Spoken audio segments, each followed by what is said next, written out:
I assumed, but the menu is varied. There were potatoes and corn soup on the table. In winter, even such food is a holiday, the knight said. Who do you take for a capricious child if you say so? Even a child does not act capriciously. The man put his arm around the child's shoulder with a very careful movement, which was completely unlike him and his temperament. The knight said enthusiastically, "This little guy needs to eat more meat to grow up as awesome as me." The girl scratched her chin and thought, "True words, but what should I do?" Her eyes darted around the corners. The girl said, "If you give Wilhelm the meat that was left for me." The man asked again in surprise, "Are you kidding? Viscountess, if we were in the capital, you would have to rest for 6 months, and it is so cold. I am not cold." The man touched her pouting lips and said with a huff, "Say it when you take off your cloak. Stop pouting." The knight sat down at the table. "In any case, I think I'll go on my first winter hunt in a long time." Then Dietrich Ernst added, looking at Wilhelm, "Together with him." The young boy shuddered at this statement. The girl almost screamed, opening her yellow eyes wide. How could a small child hunt? Wilhelm seemed to find himself between two lightning bolts, which were arguing and shouting loudly, not allowing him to eat. The man smiled brightly, looking at Wilhelm again with his green eyes. "Right. Baby, you're little, aren't you?" But the young boy only began to shake his head, and in response, Dietrich Ernst laughed loudly and sonorously at the situation. The knight said, "Look at him! He's already big." The girl replied, "Don't talk nonsense, despite what I say." She closed her eyes and thought, "In a situation where there aren't enough guards even to protect the castle, there's no other way." And then the girl opened her mouth wide, greedily gulping in air. She clearly realized the tragedy of her situation. The girl looked up at the ceiling, then turned to Wilhelm. "Please, I beg you, don't die from being horned." After some time, drops of water were dripping onto the cold, snow-covered ground. It was from a toothbrush. It was Wilhelm, who was looking at the hygiene item in surprise, his black eyes wide open. She was examining the brush. But suddenly, a knight appeared. "If you don't brush your teeth, tomorrow you'll be at the front of the deer hunt." And then he heard the voice of a young girl who kept saying, "I also really hated brushing my teeth when I was a kid." The man turned awkwardly to the girl. Her yellow eyes widened when she heard Wilhelm's voice. The girl continued to insist, "But if my father said that if I brush my teeth badly, then something will happen." The girl wiped the drops from her mouth with her hand and said, "The prince will run away when he comes to take me." The guy listened to her in surprise. She thought, "Although I didn't know that I would make him disabled by damaging his leg." The boy asked, "Reinhart doesn't love you either?" The girl said, turning to the young boy, who was clearly interested. "Of course." His black eyes widened. The girl's eyes widened mockingly as she said, "I really don't like guys who don't brush their teeth." And then the guy immediately began to brush his teeth, looking forward resolutely. Watching this, the blonde smiled softly. She remembered the knight's words. "Viscountess, you treat him like a 6-year-old." And she thought, "Dietrich, be lenient." She looked at the blushing young man and thought, "He's such a cutie. How can I treat him like an adult?" Then the man began to rub his lips as if he were wiping them from a stream of water. He closed his eyes tightly and leaned over. The girl asked, "Is that all? Cleaned? Come here." She smiled softly and extended her hand to the surprised boy. The girl took him by the cheek and said, "Let me see." She kept smiling warmly, looking at this boy. She ran her thumb over his teeth, and the guy blushed even more, looking puzzled. Then the girl stuck out her finger, leaving the young boy in bewilderment. Now the young brunette's heart began to pound. The girl looked at him kindly and said, "Good. Cleaned everything clean and thoroughly." She looked inspired. Then the blonde leaned closer to the boy and stroked his head, saying, "You're a good boy." He looked down, but then they were sitting in the living room in front of the fireplace. Halsey, the goddess of vengeance, hates deer the most. Wilhelm lay on her lap. Alutik is the god of peace. With the help of the reindeer that carry Halsey, they interfere with her. The girl continued to speak. The world tree grew on the birth of these reindeer. He was already beginning to fall asleep, she kept saying. The taste of the fruit of this tree was Halsey's favorite taste, so she didn't know that Alutika was bothering her. Halsey fell asleep on their backs while eating the fruit. "You teach the right things to a child who is going to hunt a deer." The girl replied, "Shut up. That's the only story I know about reindeer." Wilhelm repeated, "Shut up." When Halsey fell asleep, the weather became calm. Audik, carrying her on the back of a deer across the continent, gave her peace. She said, That's why when it suddenly gets warm in the winter, everyone says that Alutka put Halsey to sleep, the guy repeated. But when the warmth passes, a strong snowstorm comes. It is because of Halsey's anger, Dietrich said. This is not a story for children, Rain objected. My father told me this story when I was a child. He replied. Rinka didn't say this for your peace of mind. The man continued to insist, looking at his bow. After such cold, spring comes. The sun comes out from behind the clouds, he asked. Do you know what is the reason for the appearance of new life on Earth? Sprouts? Greenery? The girl asked in bewilderment. What is it? The knight reminded her. The goddess of spring, Anilak, was born from Halsey's belly. The girl didn't understand what was so special about that. Dietrich asked. In order for Halsey to give birth to a child, what were Alutica and Halsey, who had slept for 21 nights, supposed to do? The girl's face flushed with embarrassment. She opened her eyes wide, then her mouth in surprise, and also froze in place. The girl hurried to cover the boy's ears with her hands so that he would not hear anything extra, but the man said, Too late, she screamed shrilly, addressing Dietrich, because she was angry, and the guy only laughed loudly in response. The girl carefully covered the baby next to her with a blanket. She smiled softly, watching his light sleep. But suddenly, a knight turned to her, saying, I'll ask you one question, Viscountess. The girl looked up at the guy in surprise. The man asked, lifting his chin higher, Does this little guy remind you of your father? Dietrich looked quite sure of his guess. The girl remained silent, but the guy who was sitting next to her continued to repeat, looking at her. The memory is still clear. I was only 6 years old, the man recalled. He was very short then, but had the same hairstyle, when Marquise Rinka brought a 4-year-old girl from the road. She had yellow eyes and golden hair. The boy spoke. So this girl is my mistress, said the young boy, then bowed before the proud girl. The man said, smiling sadly, I was only the second son of an ordinary vassal, but they treated me the same. Dietrich remembered how in the evenings the old man would sit down with them and pull the 2 children into his arms, holding the fairy tales tightly in his hands. Then the old man patted the boy's head, saying, You must protect Reinhart in the future. The boy smiled softly. The man kept saying, Now I understand. He did it to win people in the family over to your side. The man recoiled slightly and rested his elbow on the back of the chair. He ruffled his hair. So I can't help but know. He remembered the moments with Wilhelm. The fact that the Viscountess holds this child's hand, kisses him on the forehead, says a lot.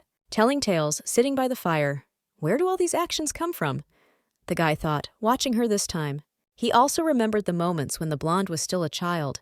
Her father tenderly kissed her on the forehead, never stopping smiling. And then the knight turned to the Viscountess again, reminding her of his question. The girl darkened and answered, I know. The girl looked down. She became sadder from the memories that came flooding back and said, Father passed away, but the man answered her. No. The girl understood him, but at first she was very surprised, and she could only be surprised. The knight said firmly, looking at the fireplace where the wood was burning darkly, If you can forget, do it. He kept saying, If you can forget that you cherish this child and love him, do it. His gaze was cold. The girl was very surprised to hear such words from the mouth of her only knight. She opened her yellow eyes wide. Then the girl stroked the baby's head, who was already fast asleep.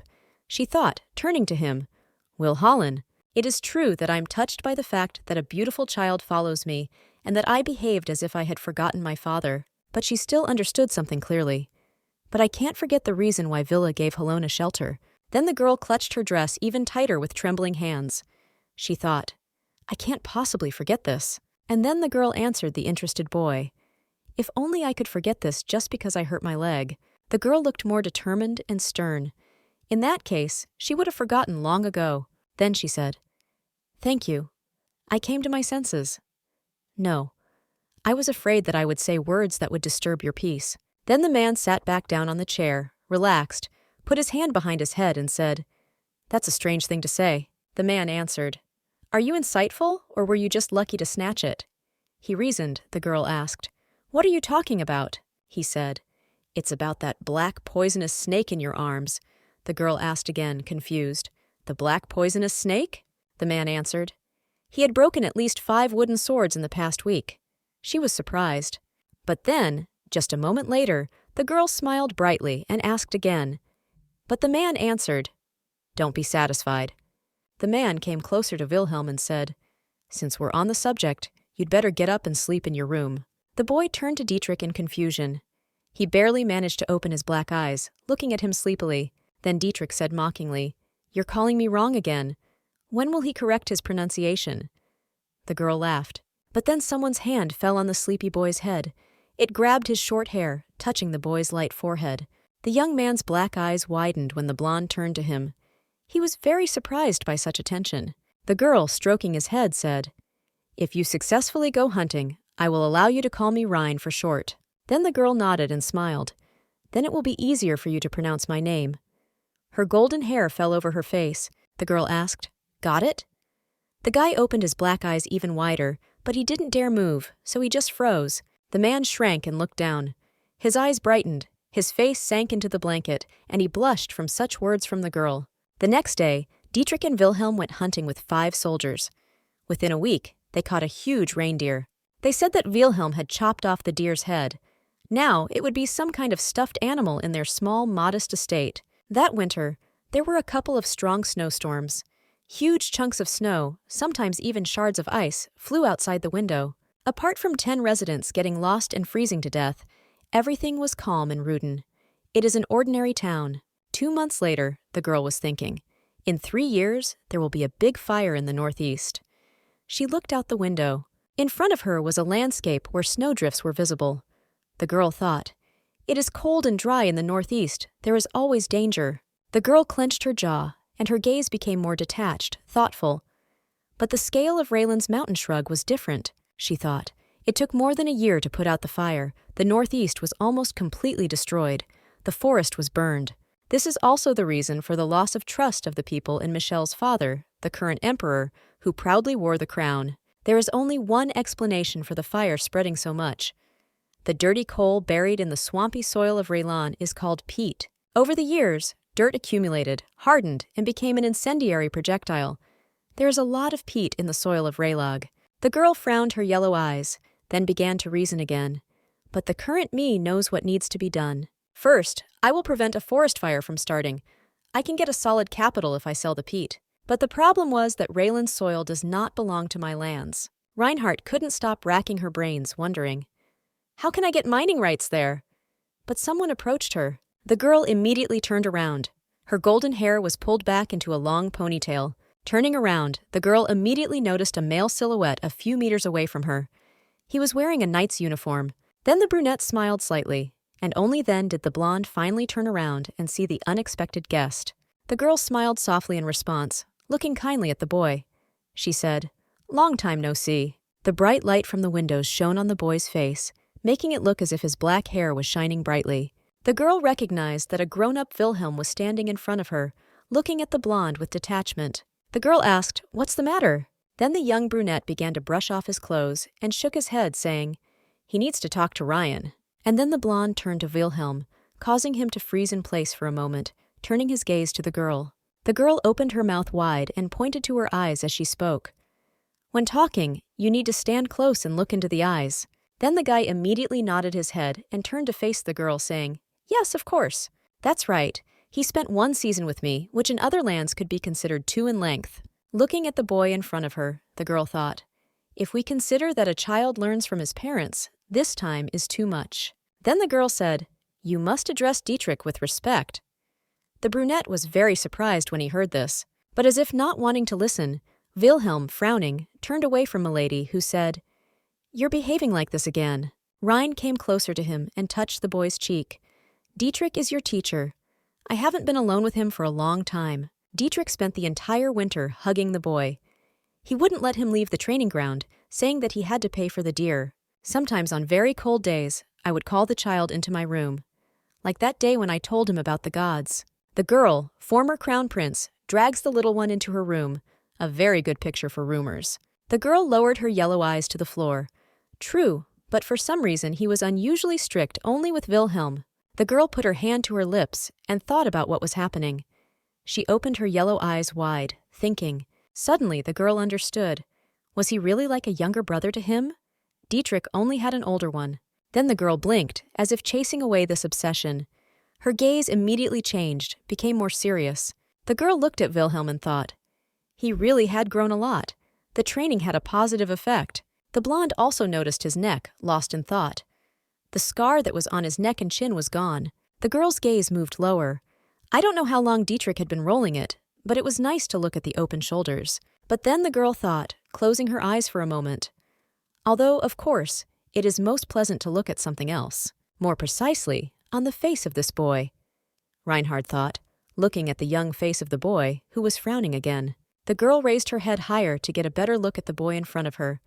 She slightly closed her eyes. And then, just a few moments later, the girl touched the cheek of the young brunette, who opened his eyes wide. Reinhart began to slowly stroke the boy's cheek, causing him to close his black eyes, relaxing in her arms. Then the girl thought, looking closer at the face of the embarrassed boy. In my past life, I saw only once. She remembered the man in armor who ate the juicy meat very quickly. She kept saying, "I'll give you one piece of advice." The blonde, looking at him sternly, ordered, "Destroy the man named Michel." She looked much older then. Then Reinhart said to the brunette, "This will make your life easier too." The young man's black eyes widened at these words. "I saw a scar in the same place," Reinhart recalled, barely touching the sore spot on the boy's forehead. Then the girl thought, smiling nervously, how could this child not be Will Holland? Her gaze changed. Then the brunette barely audibly called the girl, calling her Ryan. The blonde immediately apologized to the boy. The girl took her hand away from the boy's cheek and said, "I was too close." But the boy just awkwardly rejected the idea. The young man blushed and leaned closer to the blonde. He frowned. "What's wrong with us being close to each other?" And then the girl opened her yellow eyes wide, trying to remember something.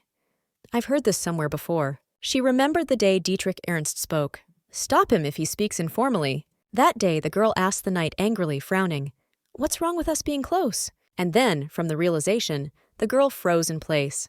She rubbed her chin again, opening her yellow eyes even wider. And then the girl laughed and hit the flushed Wilhelm on the lower back a couple of times. "That's right. What's wrong?" The boy looked down in fear. The girl asked again in confusion. Was that too close? But then Wilhelm grabbed her hand and he immediately cried out, "No!" The girl didn't even have time to answer. How he immediately pulled her closer to him, pressing her. The girl could only be surprised, her eyes wide open. And then the young man embraced the blonde tightly. He did not stop being embarrassed, but he did not plan to let the girl go. She looked down and blushed as well. Her hair fell over her forehead, out of place in the overall hairstyle. The princess thought. She wore a light dress today, and she felt every touch. Why is he acting like this? The girl thought again. Wilhelm, he has a high body temperature. It was not surprising, because he was all red. Then the girl awkwardly tried to move away, thinking, did he come after training? The guy came closer to her, asking, "No?" The girl's eyes widened, trying to look away from his face, and in response, the girl smiled softly, answering, "No." Her yellow eyes finally warmed up and became the same as before. The girl hugged him again, then asked, "Who here could be closer to me than you?" And then, after a while, a loud voice was heard calling Dietrich. They were in some rickety building. It was a stable. Reinhart led Wilhelm behind her and asked, "What's the matter?" He answered, "An order came from the capital," she asked. "Precisely here?" Dietrich answered, "Yes. You cannot but know the reason why the order reached even here." The girl said, "He must not want to see me." "So what?" Wilhelm carefully adjusted the cape on her shoulders. She said, "It seems I look pretty pathetic, too." Dietrich replied, "The number of people called up is 30. She remembered how green-eyed Dietrich smiled brightly as he said, "It looks like that." I looked around, too, entering Ruden Castle. Then he said, "There won't be even 50 soldiers." Milady read from the sheet, 30 people. Then the girl frowned, her eyes wide. Were these all Ruden's soldiers? But the news from Dmitri did not end there, and then the man said, "Also, one knight is needed." Among them all, the only knight was Dmitri himself. Lords are forced to answer the imperial summons in winter, all because of the starving barbarians who attack the empire. In this situation, the lords have only two options. Send either soldiers or money in small bags. Most people choose to send money, because it is easier and actually cheaper. That is why the treasury is replenished with coins. The girl paid attention to what was happening outside the window. The cold winter was lasting, snow covered the ground. The girl crossed her arms over her chest and also frowned, saying, "But our lands have no money." The old woman agreed with this. Madam, how many people were called up from Ruden? She answered. Previously, about 10 people were called up. The girl started biting her nails from stress, and then thought about it. They demand much more from us. And one more night. In spring, predators bark and come down from the mountains, back to the locals. That's why we need protection. The blonde narrowed her eyes, also frowned, thinking. But if we answer the call, there will be no soldiers left in Ruden, Reinhart asked. Dietrich, does the Empire know you're here? Of course. Word has probably spread throughout the country. Then Dietrich scratched his neck, looking up. He said, There was a great commotion at home when I left the clan. Having gone to the battlefield with my father many times, he became one of the best knights of the Empire. The girl remembered. Michael had a hand in spreading the rumor that Dietrich was going to Ruden, just to see me out on the street. Then the girl shuddered and clenched her teeth, telling the two people in front of her, to be left with nothing. Her voice changed. The girl remembered the crown prince's face, then said, You're literally sending me to my privates, bastard, the Viscountess asked. Is it possible to ask for help from the neighbors? To take people from them for the call? It will not work. The girl desperately asked Dietrich. Why? He only answered in confusion. Because of us, the neighboring territories got it too. The girl's face changed completely because she began to look more frightened. She asked again. The man said, Nadatin was ordered to send half of their soldiers in 2 nights. There are only 2 knights there, one of whom, as I heard, is the second son of the Lord. The other died of illness. So it is strange to expect help from them. Then the girl completely dimmed from despair, because she had no idea what she would have to do now. She cursed, but Dietrich interrupted her, saying, Viscountess, speech! But the girl screamed, But this idiot is stepping on the throats of all the lands! But then the man turned around and hid his gaze from the girl, sighing heavily. He said, Not to say that there is no way out at all. Then Dietrich made an offer. In exchange for help, you can send the knight Ruden instead of Lord Nadatin's son. But the girl only asked in bewilderment, almost screaming, How? You are the only official knight of Ruden. But then Dietrich said, putting his hand on his belt, That's true, but it's not me who should be the replacement. The girl asked, Who? And then the man turned his head to the side. The girl followed his example, watching where he was looking. The blonde came closer to him and asked, Where are you looking? Dietrich did not take his eyes off what was in front of him. Wilhelm continued to practice on the field, using his iron sword. He easily cut through the targets. The girl asked again, looking at the face of the young brunette in front of her, Wilhelm? The boy looked tired. The girl tried to interrupt him, saying, Dietrich, you don't want to do that, do you? But he said again, Reinhart, excellent. The boy continued swinging his sword at the target, continuing his training. Dietrich insisted. He was old enough. Dietrich's eyes widened in response to the girl's complaints. What? Viscountess, I first went out onto the battlefield at 16, the man thought. A guy with such a look will not die. It seemed as if he would remember the first day of their acquaintance forever. And then the man with the green eyes leaned over, asking, Am I not right, madam? The girl turned away from him. The old woman replied, A few days ago, the young man broke the guard's sword. He grows so fast.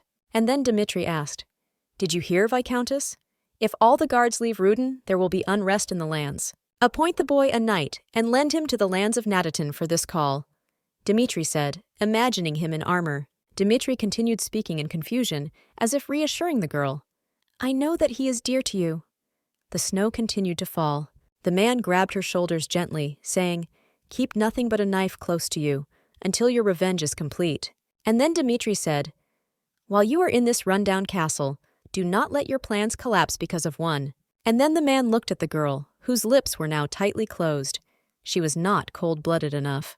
I couldn't believe my ears when I heard rumors that Reinhart had wounded the crown prince in the leg and was in prison. My mistress, who was named Reinhart, a name given only to the heirs of a lineage, is not a person capable of such a thing. Markish Rinka gave her the position of First Lady so that she would be under the protection of the entire empire. The man reasoned. But perhaps because this protection was too reliable, she never learned to be strong, he thought. Then the man closed his eyes. In this respect, she is still the same. And yet, this way, you can ensure safety, the girl asked. Are you suggesting that Wilhelm be married to a knight? Dmitri asked again, confused. Then the girl added sternly, looking at him. However, for such an exchange, even a dozen soldiers will be very little, the girl asked. A knight should be worth more, right? Demetrius listened to her in surprise, his eyes wide open. She kept saying, "If we're talking about the Lord's second son, then shouldn't we be given not only soldiers, but also a small piece of land?" The girl opened her yellow eyes wider, waiting for an answer from the surprised knight. "Yes," he answered, almost stuttering. The girl tilted her head to the side, then asked the knight again. Her gaze changed again. For example, Raylan's swamps. The girl began to reason, remembering. Peat from the soil of the Ryland swamps should cover the value of Wilhelm. Thinking about this, the girl frowned, squinting her yellow eyes. She clearly understood this truth. But then the girl corrected herself, thinking again. It was the cost of the swamps that would cover the loan of Villa Helona. Meanwhile, a cold wind blew, blowing through all the lands of Ruden. A heavy atmosphere hung between the people. But then, just a moment later, the boy laughed loudly, saying, "So that's it." Dmitri was true to himself even now. Then Dmitri thought, "Marquis, she didn't get her name for nothing." And then the knight dropped to one knee before her. Then the man put his hand on his knee, also lowered his head. He said, "Understood, Viscountess. Give the order." The girl watched him and his actions in surprise. She crossed her arms over her chest, squinting her yellow eyes. In the past, during the hunt for the evening deer, some events happened. The child asked, "Did Halsey not like Alutika? I suppose so. He interferes with work, asks to be lulled to sleep. Who would like that?" But Alutika loves Halsey.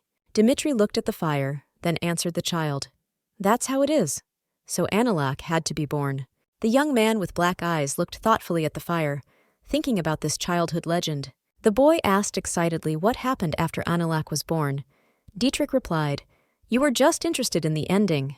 But then, turning away from Wilhelm again, the man with green eyes finally answered, "There's no reason not to tell you." He kept saying, HPLI, being the goddess of vengeance, was very busy. There was no end to the people who wanted revenge. But after Analak was born, Halsey looked after her for 100 days, then left the baby with Alutik. Dietrich said, Alutik Castle was very far away. Therefore, the road alone took 100 days. Leaving the child, Halsey left. The guy with black eyes was surprised, then asked, "Is it because she didn't love Alutik?"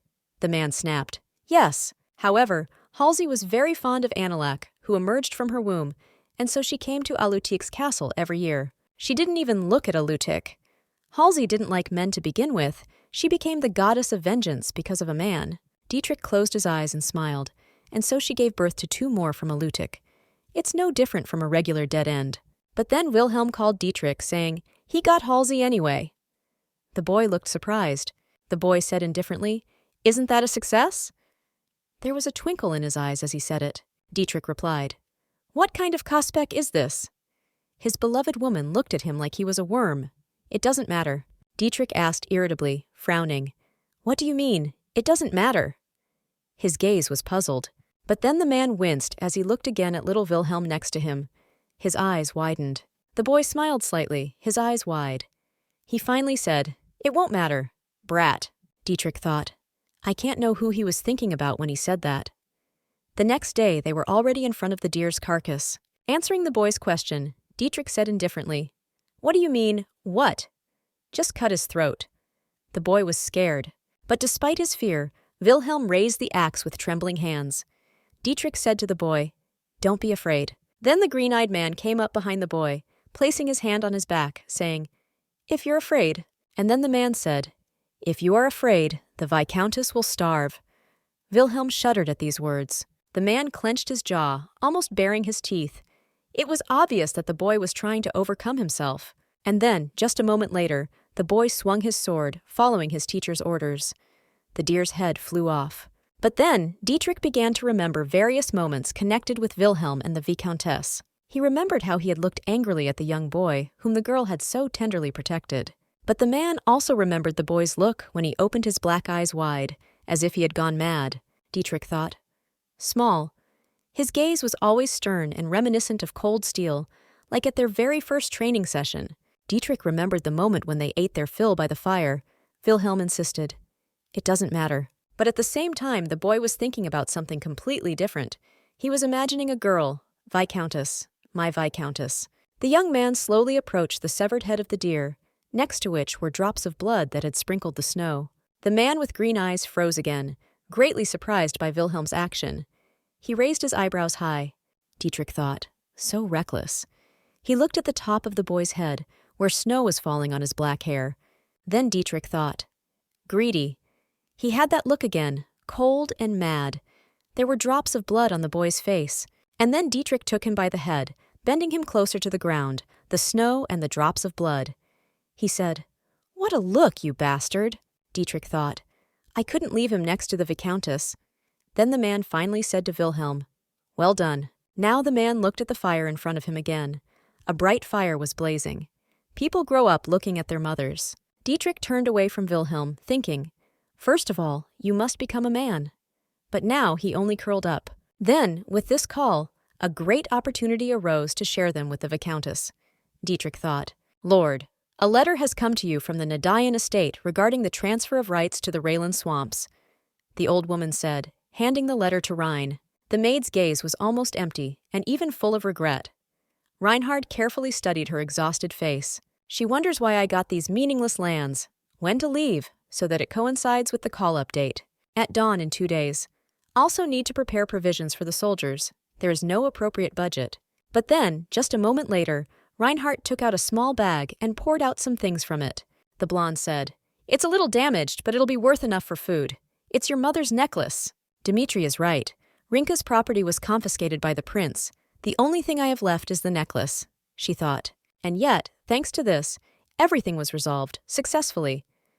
If I had known that it would be like this, I would have treated my mother better. Hearing this, the maid pressed her lips into a thin line and frowned as well. Shadows fell on her face. She bowed, saying, "Thank you, Your Highness. I will immediately find a merchant who will buy this necklace." And then the woman hurried away, leaving the door open behind her. The dull clatter of women's boots was heard. The girl turned around, thinking, "Madam," she was thinking about something, her yellow eyes wide open. And then the girl smiled brightly, following the old woman with her gaze. Dietrich was not so joyful. The girl suddenly began to beat Dietrich, also screamed, saying, "What are you looking at? Go and prepare for battle!" And then the man almost closed the door behind him, causing it to creak unpleasantly. The girl exhaled heavily, relaxing, Reinhart thought. Everything else had already been prepared. Now there was only one thing left to do. She closed her eyes. The girl opened her mouth wide, then said discontentedly, "Come in, don't hide there." Her voice sounded irritated, the girl thought. Now she had to tell the interested person about everything. She looked at the boy's silhouette. Wilhelm stood behind the door, looking at Reinhard. The girl turned to him, and the boy crossed his arms over his chest. The blonde asked Wilhelm, who was barely stepping onto the threshold of the room, "Don't you want to come in?" Her eyes widened. Then the girl slightly narrowed her eyes, also tilted her head, asking the boy, "Why?" Her hair fell on her shoulders. Wilhelm said awkwardly, "There was no time to wash, so I smell of sweat." He looked away, embarrassed. The girl smiled with relief, saying, "You can come over. I'm used to the smell of night's sweat." She narrowed her eyes slightly. Then the blonde remembered. My father also went into a stupor before hugging me. As a child, he always froze in front of her. But Wilhelm was not so happy. His face grew dim. He looked down, asking, "Are you used to it because of Dietrich?" The girl answered, "You could say it was because of Dietrich." Then she thought, he smelled of sweat twice as much as her father. And then, suddenly, Wilhelm approached the blonde from behind.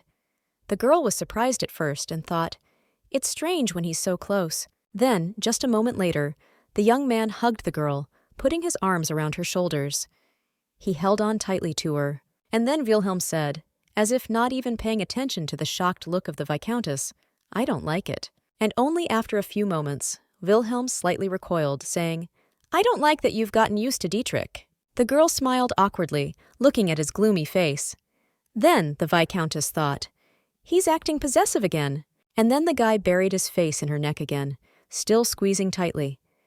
The girl smiled brightly, scratching his head. Then the Viscountess said, "So that's what you smell like." Now it was Wilhelm who was surprised, his eyes wide open. The boy blushed and smiled slightly. He couldn't utter a word, continuing to bury his nose in the Viscountess's neck. What I was most worried about was that Wilhelm would be shocked when he heard that he would become a hired knight of the Nadaton lands. The Viscountess understood. Even if he is Will Holland in the future, now he is just a child blindly following me. The girl looked down, full of regret. Sending a child to a deadly place for money. Horrible! Then Wilhelm turned to Rain in confusion. The girl answered him immediately. Sorry, Wilhelm. She looked away. Then the girl said, There are only 30 wanderers in our castle. Surely the young man noticed this too. The girl kept saying, If you go, the number of soldiers called up will decrease. In the spring, the residents will be able to sleep without fear of animals. And then the girl grabbed the brunette's hand, saying, However, if you don't want to go. The words came with difficulty to her. The girl thought about what she really wanted to say. You don't have to go. But she froze, realizing where this would lead. The girl said to the boy, In that case, think of me, she thought. I couldn't tell him that. The young man lowered his black eyes in confusion and awkwardness, and also stepped back from the Viscountess, asking again, Rein, about you? The girl took his hand, saying, I can't say you don't have to fight. I'm a lord, and I have to protect my people. And then the girl brought his hand closer to her face. So, instead of these words, every night I will pray for you. At night, under the moonlight, before going to bed, every day. Listening to this, the boy blushed, opening his eyes wide. The Viscountess continued to tell him, I will pray again and again. She looked at the sword that lay in the corner. The girl then took the sword, which had an intricate gold engraving on it, as well as a blue gemstone in the middle. The girl came closer to the guy and also stood up from the chair. A quiet stomp of small women's heels was heard. The girl held out the sword to him, straightening her posture. Then she said proudly, Fight for me. The girl handed him the sword, saying, This is my father's sword. The boy's black eyes widened, clearly surprised by this. The girl frowned, then said, My father died from falling from a horse, without even having time to pull him out, she said, putting the sword in his hands. This sword means a lot to me. That's why I want you to come back with it. The man saw his reflection in it as he pulled his sword from its sheath. His eyes widened again in surprise. The girl said as her face dimmed, Because I want more than just the crown prince's legs. Her mood changed, and then the girl said, I want his life too. Hearing this, Wilhelm was now frightened, opening his eyes even wider. The girl reached out her hand to the hilt of the sword, which Wilhelm already held tightly. She lightly touched his hand. Then she raised her sword up, as if looking at the guy madly, she said, The life of Crown Prince Michel must be taken away with a sword. The guy's eyes seemed to light up as he looked at the blonde. There was no trace left of his stony and emotionless face. And then the girl grabbed the handle even tighter, saying to Wilhelm, Therefore, be sure to return with this sword. The girl asked, as if she was asking him incredulously, Can you do it? Wilhelm froze, unable to move. And then, after a few moments of awkward silence, Wilhelm finally decided to answer. Okay, Rein. The man's gaze changed, became more determined and stern. Then Wilhelm said Reinhart, I will definitely come back. The girl waved her hand, also completely removing it from the sword's Rokyatika. She smiled, thanking Wilhelm. And then the man finally decided to ask, stuttering, I heard that when knights go to war, the ladies give them a handkerchief. And the girl asked cordially, looking back at the guy, God, and where did you learn this fairy tale? Wilhelm answered embarrassedly, From a book. And then the girl asked, looking up at the high ceiling, Okay then, what wouldn't I do for you? And then, after just a moment of thought, the blonde tore a piece of fabric from her dress, still smiling. Wilhelm opened his mouth wide, as if he wanted to scream, or at least object, asking what she was doing. She tied a piece of cloth on the hilt of her sword, saying, It's expensive, just take it. I don't have many dresses to wear. Then, just a moment later, Wilhelm blushed again, his eyes widening at the girl's actions. The man looked with admiration at the blue cloth tied around his new weapon, which was definitely given to him by the blonde. Then the boy blushed, smiling relaxedly. He also thanked Ryan, sincerely and from the bottom of his heart. 2 days later, Wilhelm and Dietrich were going to war. The girl also wove a piece of cloth around Dietrich's handle. Dietrich and Wilhelm set off north with 6 soldiers.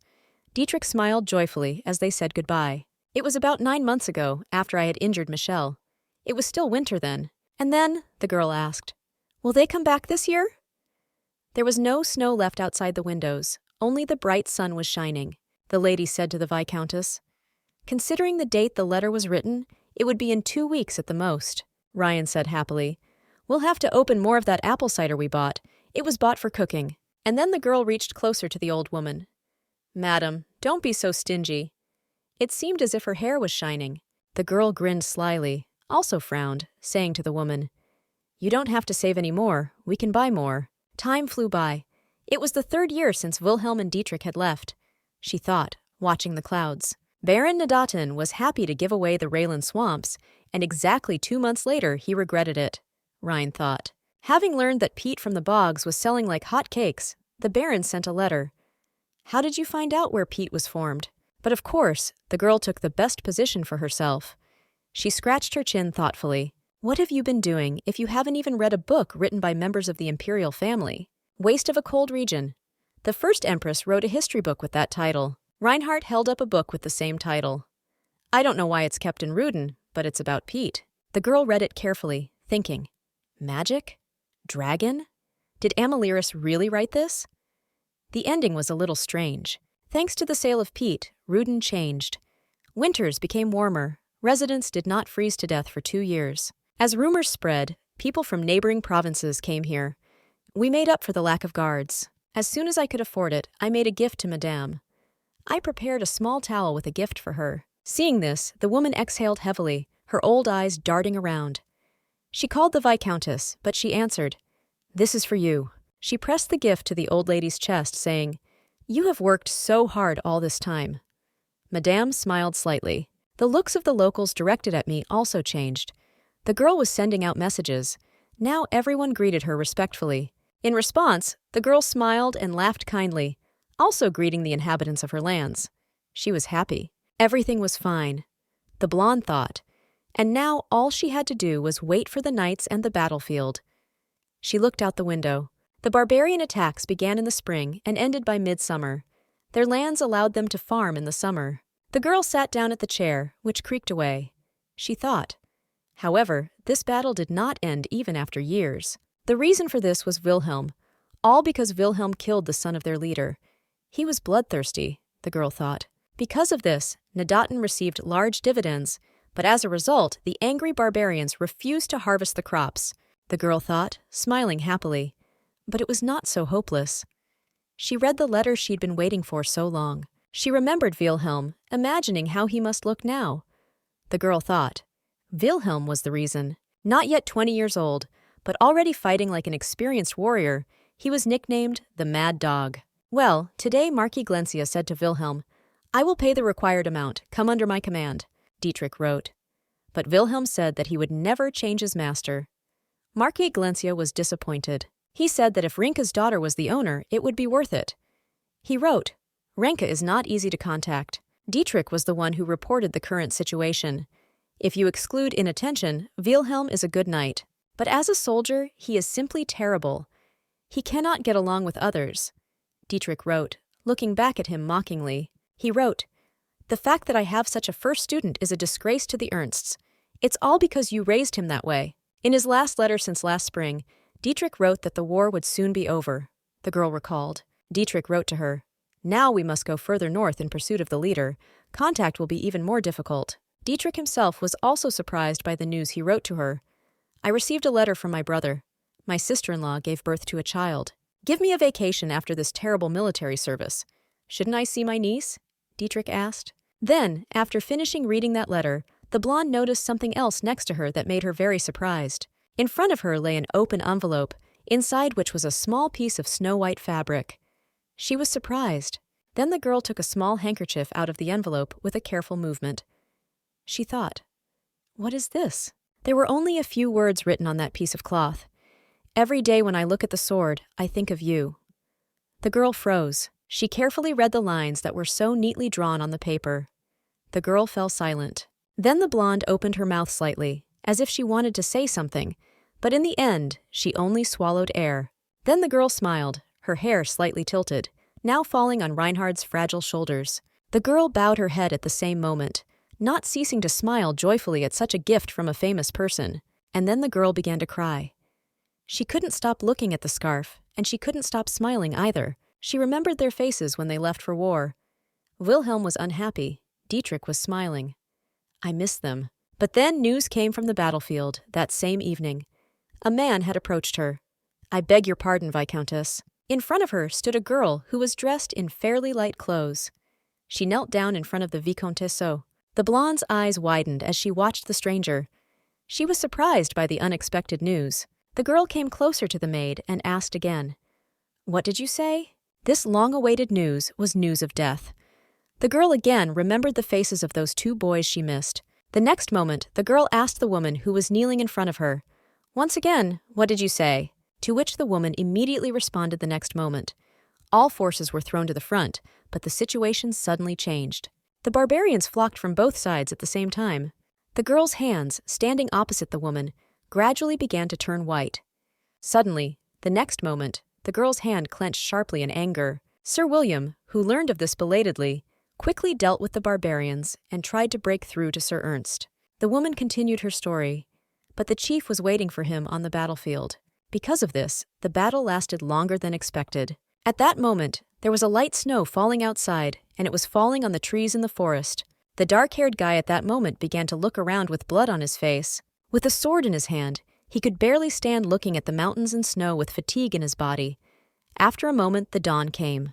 The girl was very upset.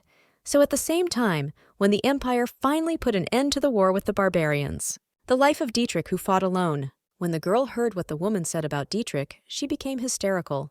"It's all because you raised him like that. The fact that I have such a first student is a disgrace for the Ernsts."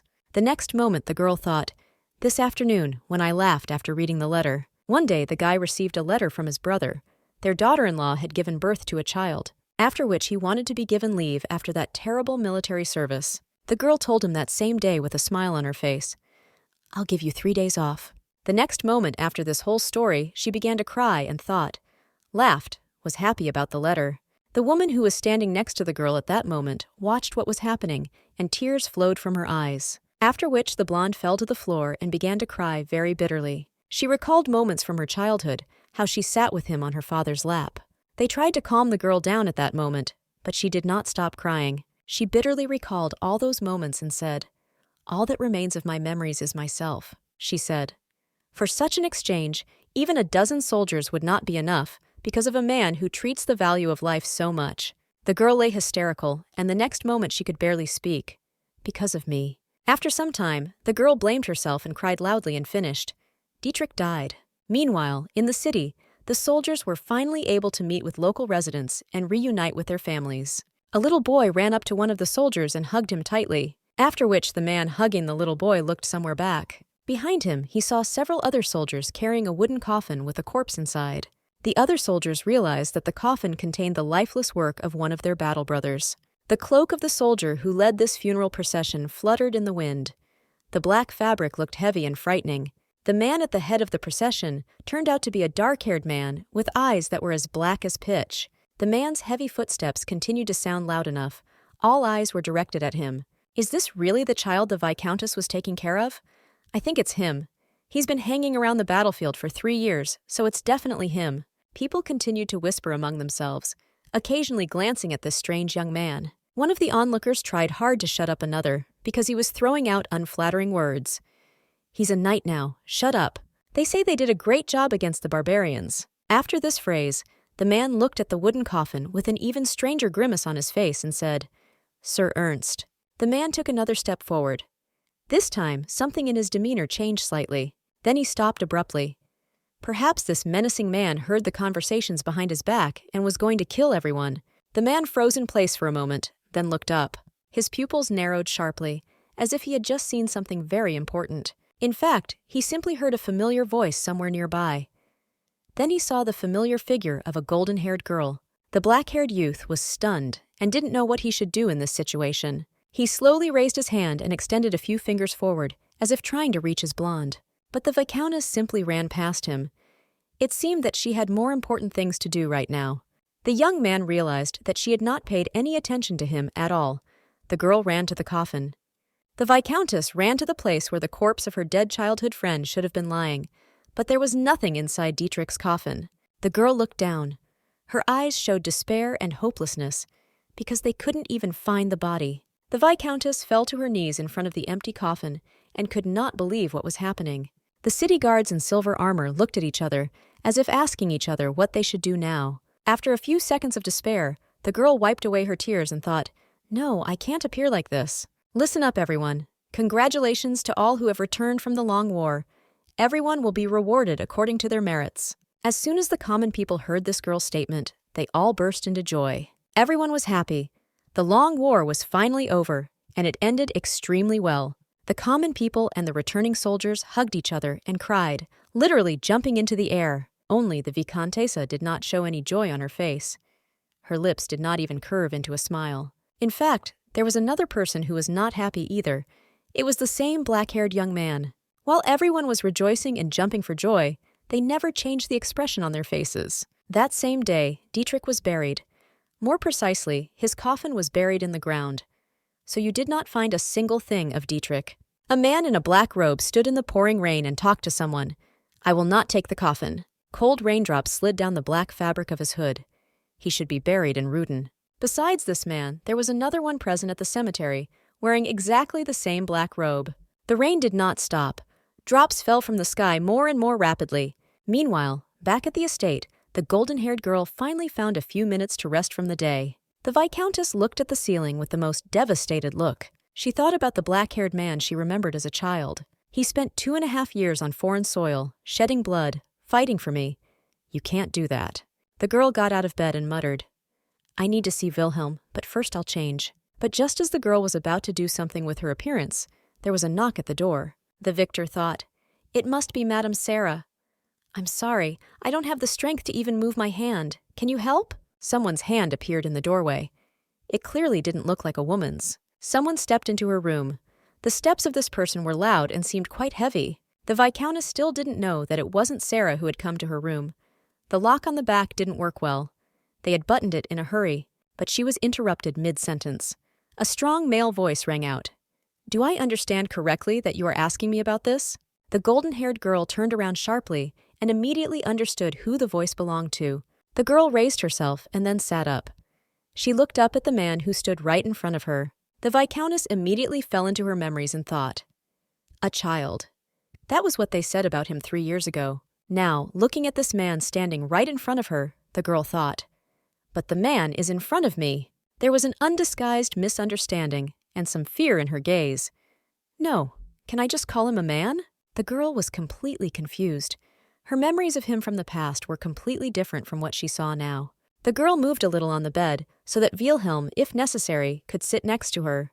Sit down. But she was cut off again mid-sentence, and something happened that made her whole body twitch. The next second, she realized that her forehead was pressed against the chest of this young man. The young man embraced her. The only question that was currently hovering in her head was the question, when did he manage to grow so much? The Viscountess recalled the past, how she once tried to teach him the basics of this life, and also kissed him on the forehead. All the time she treated him like a little child, which is what he actually was. But the man she now saw before her was no longer the same Wilhelm from her past. The girl pressed her forehead to his chest and quietly asked for forgiveness. She herself did not really understand what she was apologizing for. Sorry. She remembered the recent rumors from the soldiers who had been on Wilhelm's team. It was the first breakup in his life. You held on so well, I dared without hesitation. The girl looked at the situation and thought that she must be doing the wrong thing. The girl repeated, Forgive me, Wilhelm. Even though I was prepared, when I saw Dietrich's coffin, my heart broke. The man pursed his lips and said what the girl would most likely want to hear from him right now. Everything is fine. He came to the Viscountess to his chest even more strongly, then said something that she definitely did not expect. Just say you at home. Tears started flowing from the girl's eyes. She never imagined that this man could feel. Did I say beast? You're home, Wilhelm. Thank God you're back. I can't believe I thought that about that good child. This answer satisfied the young man completely. His face began to look softer. I was bored. I was bored too. In her head, she thought about it. I made you like this. Go on, Ryan. Can you imagine how much I missed you? The man decided that now was the best time to pour out his soul. Long, long nights I yearned only for you. So they stood in the middle of the dark room, hugging each other. Ryan continued to cry. The next day, a young man came to the girl who was interested in something. I will give you 100,000 Alanquez. This man wanted a good soldier in Wilhelm, so give us Wilhelm. The girl looked at him and asked, Why so little? What?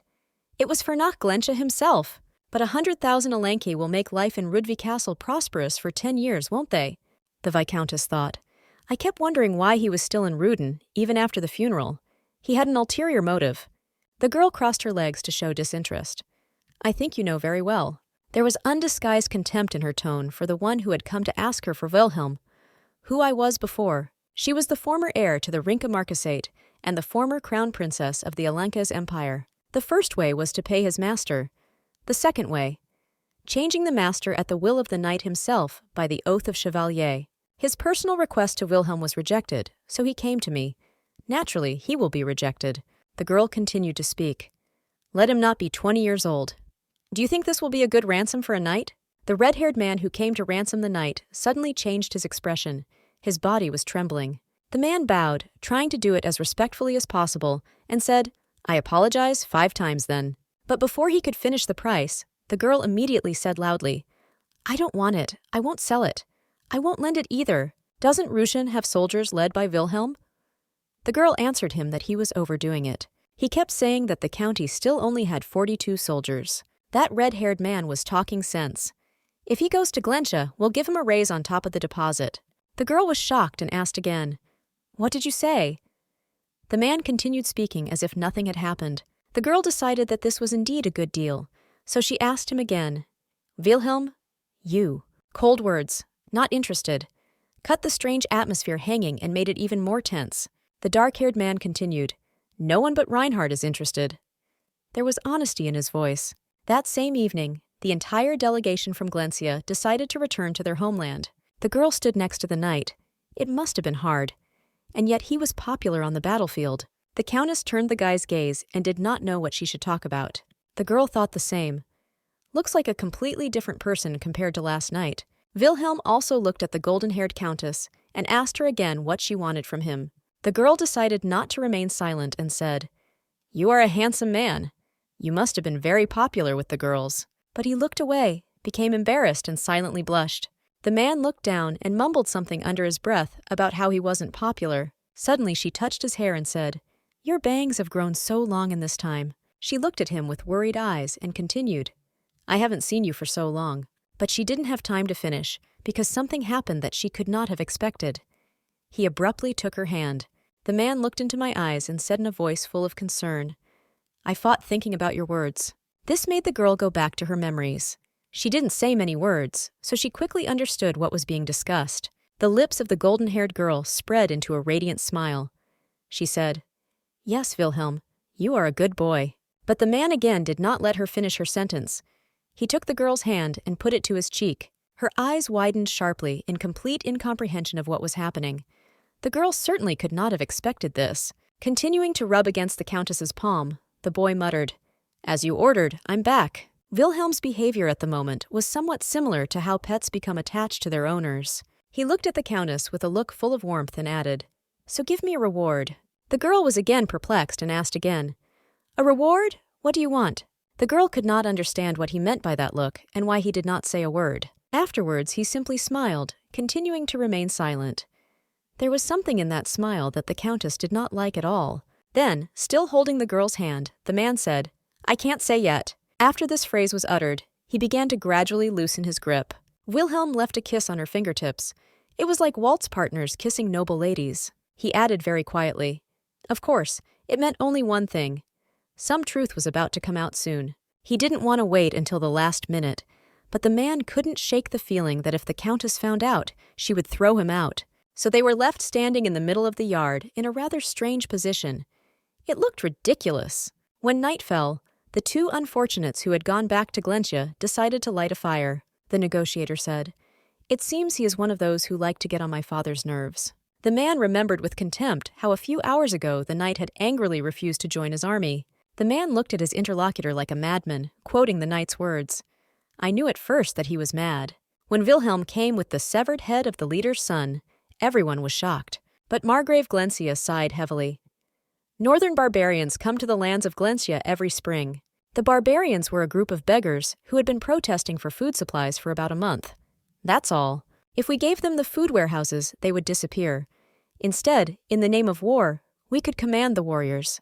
The exchange was very much equal, and it always was, until something terrible happened to the army. Upon arrival at the temporary shelter, Margrave Garcia asked him if the rumors were true that he was the murderer. The boy replied that it was true. His gaze looked empty, as if he was looking at the world through the eyes of a dead man. The man also asked, "I heard that he could be taken alive, right?" The boy confirmed it.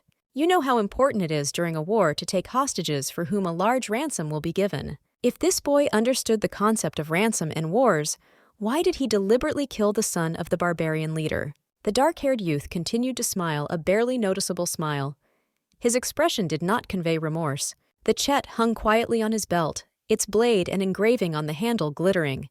Not all soldiers could boast of such a thing. Then the boy placed his hand on the sword, as if it were the most precious thing in his life. He touched the sword. For a knight it was not critical, but for Wilhelm, the sword was not just a soulless weapon. Margrave Garcia was perplexed when he heard the nonsense about the sword.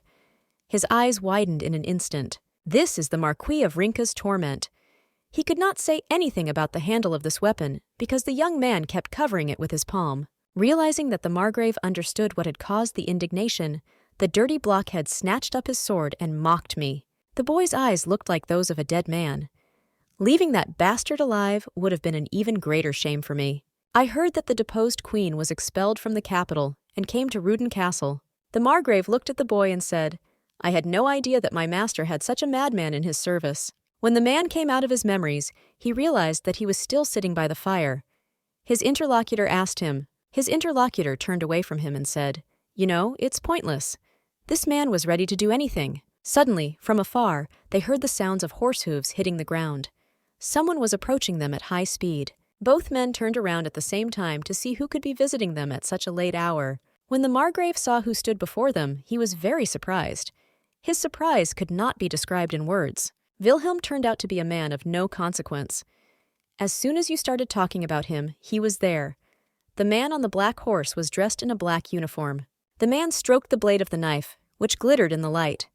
On the battlefield, people often change. He thought that if you see a person being cut into pieces several times, your understanding of what is normal becomes distorted. Rumors were circulating among the men in the regiment about recent events, and Wilhelm was listening to every word. I heard that the crown prince had married. The men were talking to each other standing by the fire. Someone had responded to the recent marriage announcement.